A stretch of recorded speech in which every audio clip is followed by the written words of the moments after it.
各位伙伴们，大家晚安。谢谢。我们今天呢要持续讲《金刚经》。我们在前面2个聚会中间已经谈了大概我算过大概4个多小时。我们创造了一个可能金氏纪录啊！4个多小时讲了多少呢？各位都知道《金刚经》有32个章节嘛？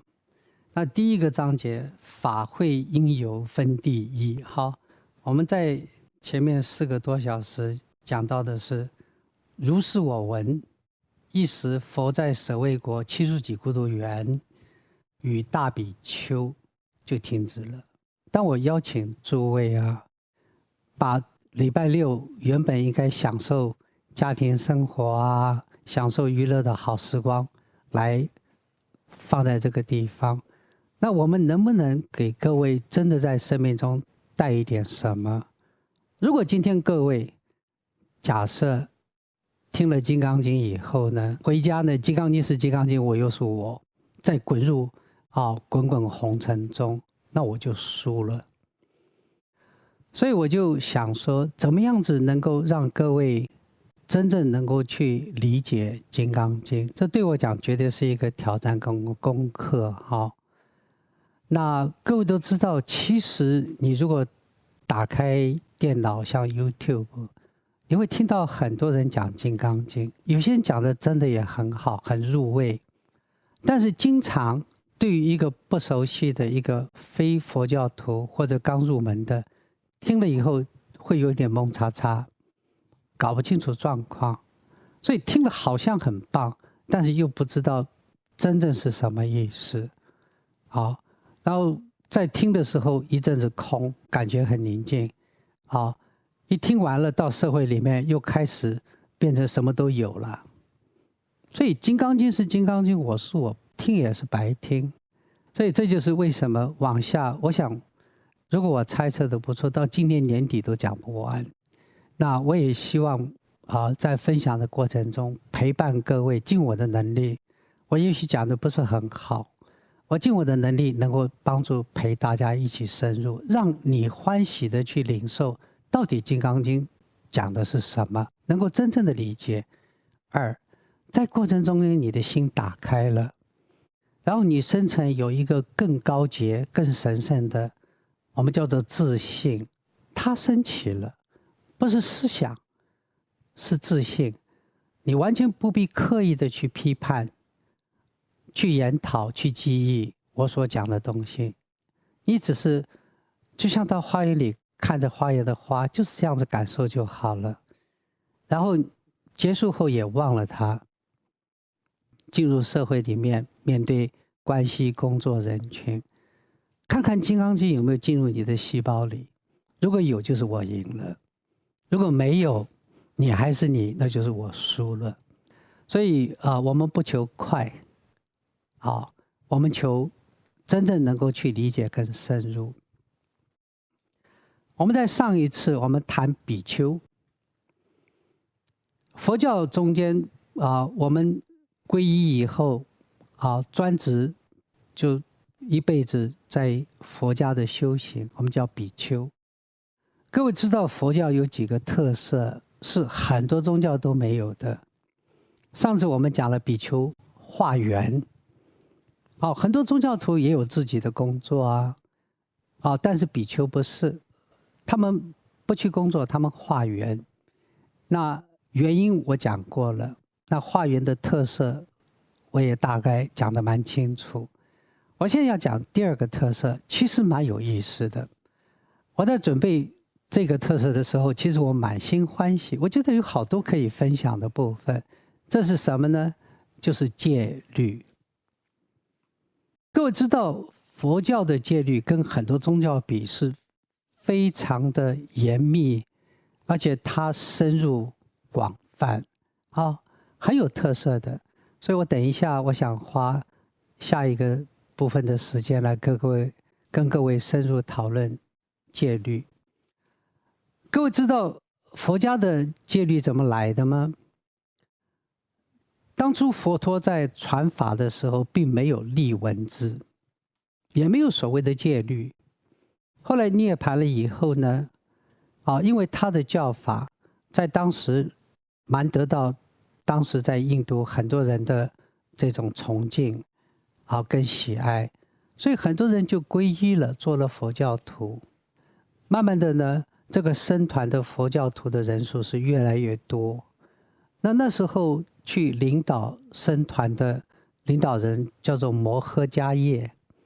摩诃迦叶是佛陀的10大弟子之一。他眼看着僧团的人数越来越多了，他就开始会担心。他担心这一些佛教徒呢，在修行佛陀教法的时候怠惰啦，就像各位参加我们心灵课程，明天又不干啦，不听啦，又跑到滚滚红尘去了。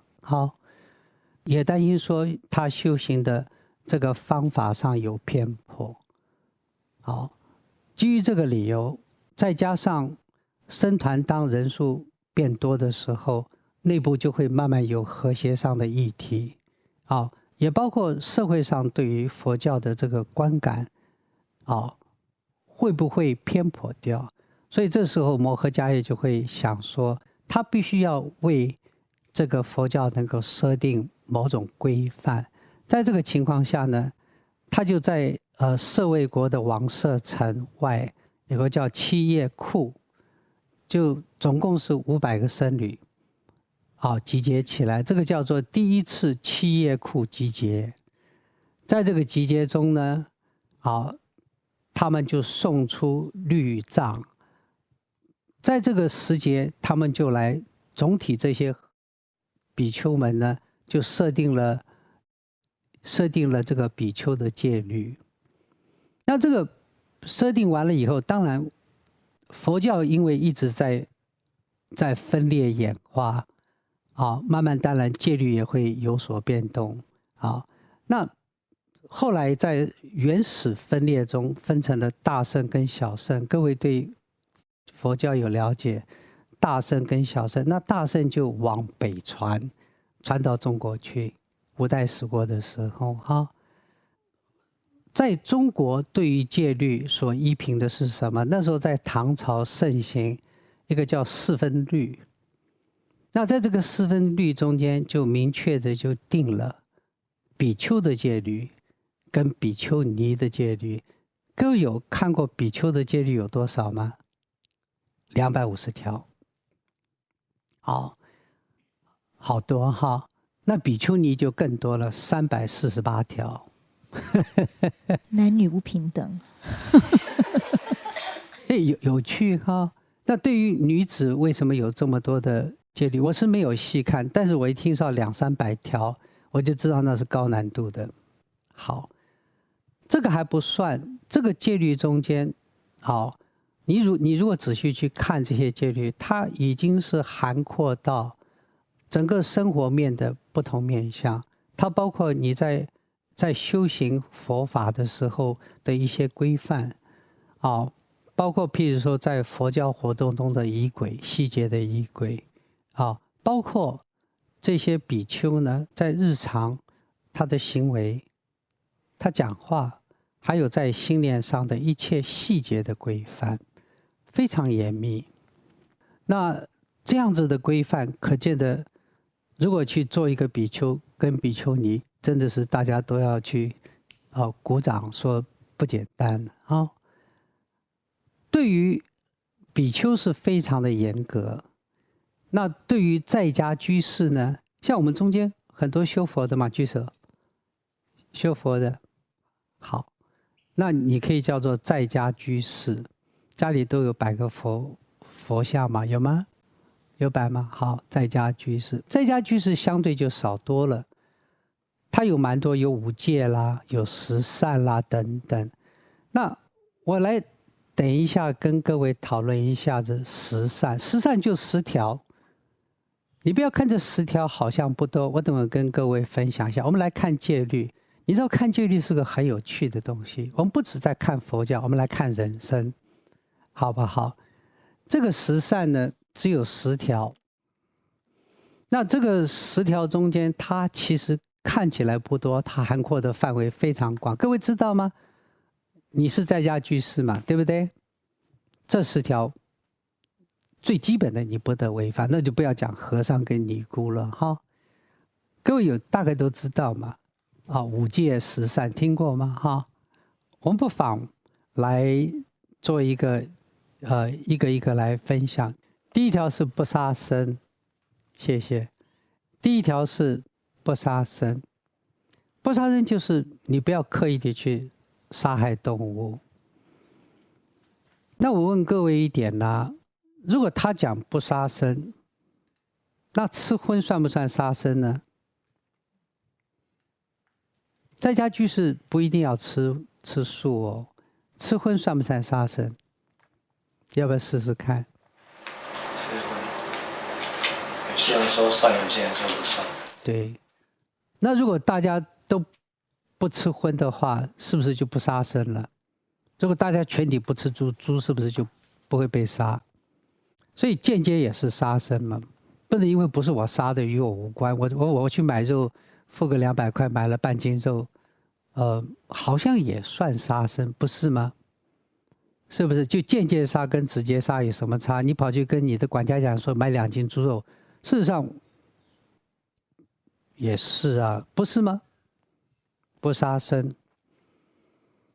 如果家里看到蟑螂、苍蝇、蚊子，走过去怎么是好？比如说房间睡觉，忽然间嗡嗡嗡嗡嗡嗡吼，你会不会拿起你的那个电蚊拍或者是拖鞋板？会还是不会？不杀的举手来。苍蝇、蚊子、蟑螂，不杀的。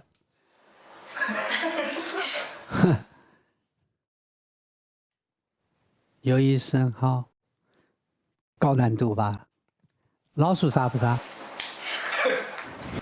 不偷盗，不偷盗 OK 了啊，就不要去偷窃别人的东西。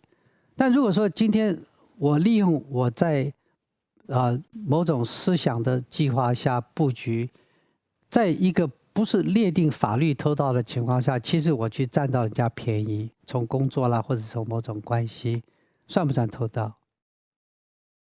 你知道偷盗是很有趣。我讲一个严格的偷盗。我有一次被邀请在上海，有一群佛教徒就邀请我去帮他们做一些心灵上的嘛，就他们就有一个人就站起来分享一个想法，他说这个偷盗是很重要的业，万万不得偷盗。他就讲了，他说其实偷盗不只是去，譬如说小弟的皮包拿点钱，你去烧那个香，譬如说你拜本藏王菩萨嘛，你闻了他的香都是偷他的香。有人就这么讲啊。所以你要怎么看待偷盗？你要从哪一个定义去看待，好不好？第3个是不邪淫，邪是邪恶的意思，不恰当的，淫就是淫荡。这个佛家的不邪淫，但对于比丘来讲是不能进女色嘛，比丘尼不能进男色。不邪淫，明显的是对在家居士。我看了仔细以后，我觉得有点慌张。因为我自己可能有点状况，不是现在了，是以前。什么状况呢？不邪淫就是说，发生房间里的行动，只能够跟自己的老婆。我那时候就在想，不公平啊！说那个回教好几个老婆嘛，哦，法律上同意10个老婆就可以跟10个发生，说没事儿没事儿，不会去地狱啊。但是如果说法定规定是1个老婆，就麻烦大，我就讲好不公平。所以佛家定法律是照法律的规范，还是照某种宇宙终极的一个真相呢？到底伴侣1个呢，还是法定的伴侣10个也可以？大家回去慢慢想哈。第二个，你们都成年人，讲讲没关系嘛哈。第二个，就是在房间里办事的时候，姿势不能太奇怪，就不能够有很邪恶的动作啦跟方式，这样各位听得懂吗？我是不太懂这种事情。如果各位经验够的话，帮我一下，看谁 Nixon 可以帮个忙吗？什么叫做不恰当的行动跟方式？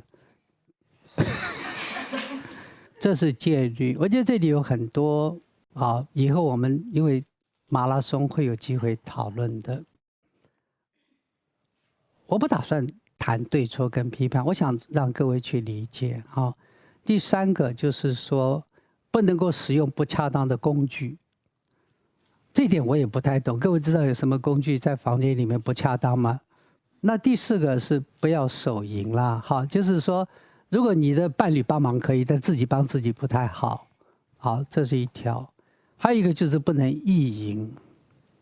比如说周金在那儿坐着，腿看起来不错，我演讲绝对不能看他腿，看了就是意淫，因为我看了之后，万一心念一动说腿好白，就不恰当，这样懂吗？这个就叫意淫。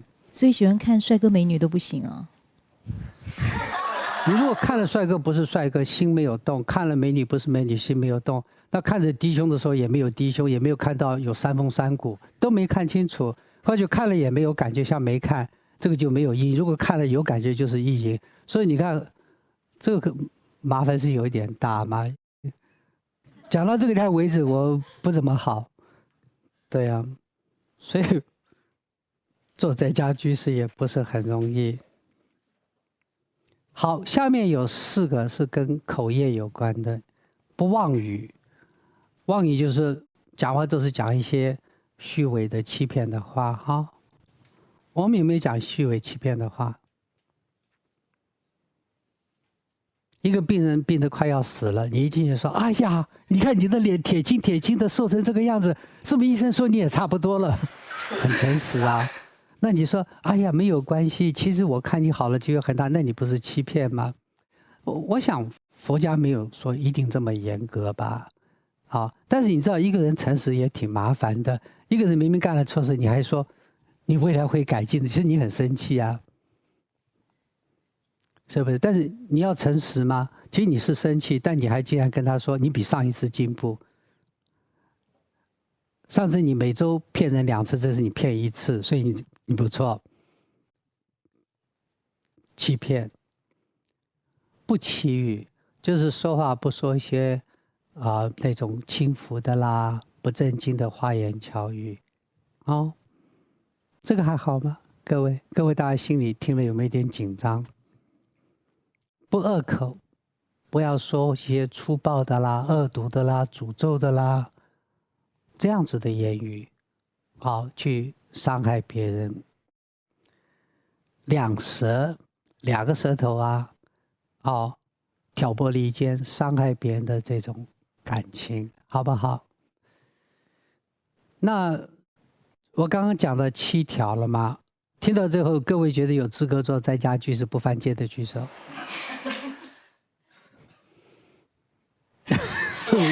我是一定不举，因为我很诚实啊。好，那下面3条更严格。各位知道佛家里面谈心念中的3毒，贪嗔痴吗？这就是这3毒。贪是什么？贪欲。贪欲是什么？我们心念中贪不该得到的东西，或者得到这么多就满足了，但我要的更多。贪。各位，你看到现在全世界啊，存款最多的国家第1名，如果不是台湾，绝对在3名内。你知道存到这么多的钱，很多家庭都是够好几辈子用了，还在赚不停，是不是？你出去爬山带一壶水很好，那你扛一缸水会不会太多了？这样 OK 吗？欲就是欲望，有没有欲望啊？吃东西，好棒啊！看电影好棒啊！出去旅行好棒啊！欲望，没有欲望容易吗？不容易。好，这个是贪，再来是嗔，它叫做嗔恚。嗔恚就是对别人的怨恨，对别人的愤怒，一种对立的形态，包括嫉妒心在内。我们会不会对别人有这样子的心念呢？会吗？不会吗？做在家居士不容易吧？好，最后还有一个是痴愚，就是愚笨。愚笨是什么？我们生命中林林总总，经过眼前的一切，我经常没有看清楚真相，我做错误的决定，愚痴。好，所以我讲到这个地方拉拉杂杂讲了10条。做在家居士人天天都犯戒，那各位以为这样子犯戒算是已经严重，那你就不知道下一个戒律的特色更严重。各位知道是什么吗？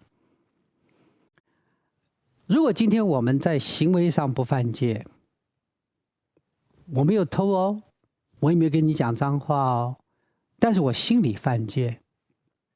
我行为不犯戒，我心里犯戒，在佛家的定义来讲，仍然算是犯戒。我对他真的很生气，但是我是在家居士，我不要违背戒律，我就强忍，我就还说声谢谢，但其实我不是很高兴，心里犯戒，所以我叫做假守戒，假的，我心里我根本就没有这个念头想守戒，只是我基于戒律很严格，我不得不遵守。那我个人就把这个假守戒，我就我分成3种假守戒，跟各位分享。第一个假守戒叫做心有余力不足假守戒。有些人在家居士嘛，就好愿意看了这些戒律就觉得很对的，很想遵守。但是每次碰到这种对立的状态的时候心里面总是想犯戒，譬如说总是要骂对方，想犯戒。可是他知道戒律是不能犯戒，所以他用意志力勉强去控制。但是控制完了以后，甚至于走的时候都在讲谢谢你，其实心里面都是叉叉叉。那回到家以后，田恨在心，久久不能忘怀，在脑海的记忆中插了一个名言，这个家伙是叉叉叉。所以表面不讲，心念中仍然有天念。这个叫做心有余力不足。我愿意守戒，我真的很想守，我的理性告诉我守戒很好，戒律是这么的棒，但是我做不到，我想做做不到，叫做心有余力不足假守戒。第二个假守戒叫做威胁恐吓假守戒。威胁恐吓假守戒是什么呢？我根本就不想守戒的，戒律我根本就不想守，但是我心里想说，因为我已经进入佛门啦，我做了比丘如果违反戒律，搞不好会被逐出佛门，这可不能犯。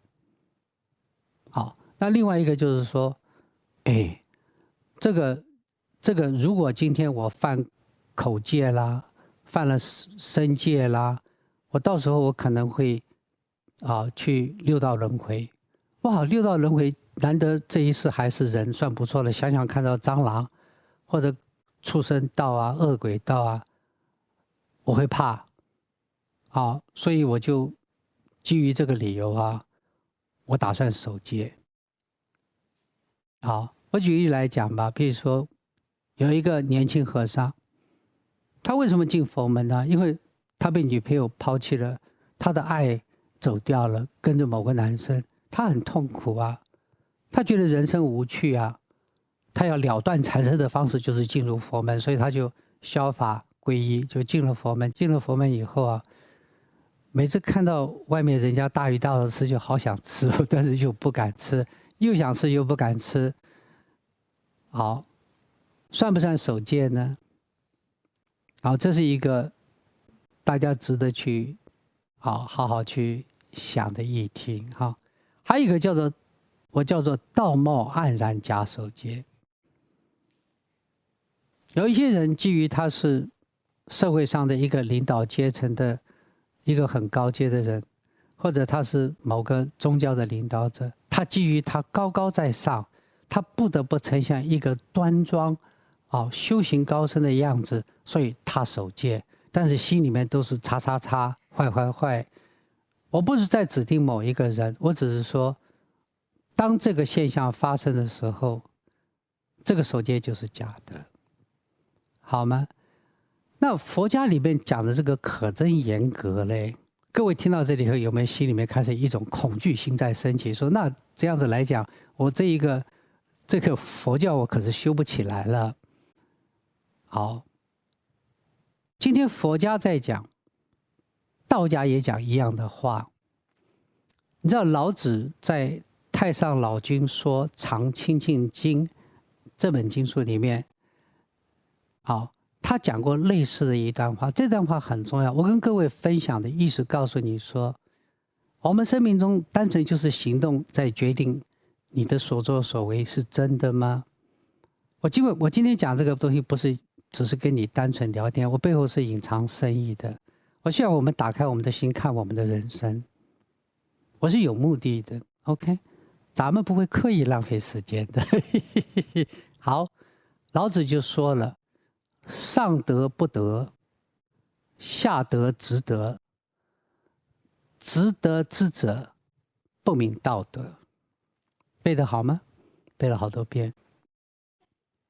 上德不德，我要慢慢讲，很有意思的。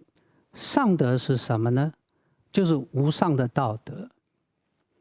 无上的道德这一段话中间包括3个元素。第一个元素无上，无上就是至高无上的，最高的，没有比这个再高的，这就是表示是我们的妈妈母体源头，这样子某种的意识特质。无上的道德的道，道是什么？就是宇宙终极的真理，就是般若智慧。我们上次提到过的，也就是宇宙终极的法体。这样懂吗？如果你要讲别的宗教，就讲神，讲妈妈，你可以用某一个模式来讲。这个是道，它是来自于源头的道。那德是什么呢？德就是这个道对外它自然展现的，一个自由自然无念下展现的。所以上德的意思就是说，一个无上的经由一个源头神圣意识能量所显示的某一种道德，一种意识特质对外的展现。为什么不得呢？当一个修行人，当一个具有高灵性的智者，他如果心中他拥有这种般若智慧跟这种上德的时候，他根本不知道他有道德，他甚至不知道道德是什么。他举手捻足之间，就像呼吸般呈现的就是道德。就像花开，花开的时候，他会说开呀开呀，开得好美，红色哦，我怎么那么美丽？我是一朵美丽的花。没有，花不知道它开，也不知道它美，它就这么开了。谁感觉花美？有心人，有情众生。一个值得上德的人是没有道德感的，他就是那个样子。所以我们英文说 as it is， 就是这个样子。这个叫上德不德。什么叫下德直德呢？当我们在人间，国家也好，社会团体、宗教，他们基于这整个团体的和谐，以基于对于团体的个人如何能够去正确的去促成恰当的行动，而不要造成对团体其他的伤害，而能够去增进团体的和谐下，他制作了一些律法、戒律。那这个基于某种企图、目的、心念，带着目标所制作的叫下德。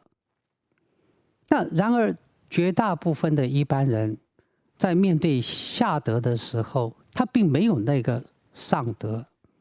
很多人有忠孝仁爱礼义严辞，他并没有，只是基于法律或者是戒律啊，他基于这一些戒律本身背后隐藏的惩罚跟道德上的这个制约，他不得不去遵守这一些戒律、规范或者是法律。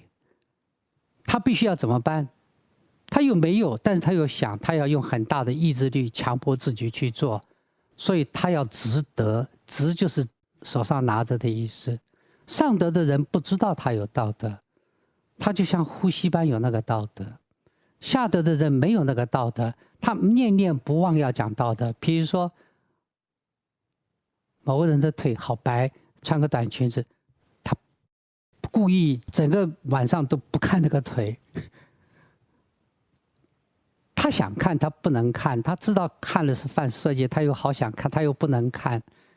下德就要坚持不看，执那个德，这样各位理解了吗？所以执德之者，你今天你的心念中你没有那个道德，我根本就不会去看那个大腿的，我看了也没看到，但是我心中就好想看，真的很白皙白皙，真的有感受，可是我就整个吃饭就不看。我要坚持那个道德，所以叫执德之者。你支持那个道德放在心里的人是没有那个道德，不明道德，没有那个道德，听懂了吗？我们在生命中，我们去回想，我们面对生活中，包括这个国家、社会、人群相互之间，跟蟑螂，我有那个道德吗？我念念不忘在一直念着那个道德吗？你有，那就没有道德。因为你根本就没有，你才会去念起那个道德。就像我常常讲说，你有爱过一个人吗？你爱他，你根本就没有想到那个爱。你如果勉强要去说，我这一次要对他好一点，我讲话要温柔一点，我要做饭给他吃，告诉他说你这一辈子陪伴我，我爱你。其实你根本就没有那个爱的。老子在他的《道德经》中讲得很清楚了，他跟戒律讲的是一件事情。戒律很好。但是你只是表象去制约、去守戒，假的。你要心念上去守戒，而你根本就不知道你在守戒，它就自然就是这个样子，它就是真的。佛家讲的这个够严格了吧？好，那各位看看，如果假设我们再回到比丘的250条，那能够去符合蛮长的时间不犯戒律的人，而且包括心在内，他已经跟菩萨差不多了。各位理解吗？高难度。我们一般的法令是遵守没有那么难，不要超速啊，不要去偷人家皮包的钱呐，不要去打人呐，这个都还不难。那你说我心要不犯戒，可真难啊！所以心不犯戒要放下妄念，放下妄念在修行上已经是蛮高阶的果位了啊！各位可以理解吗？好。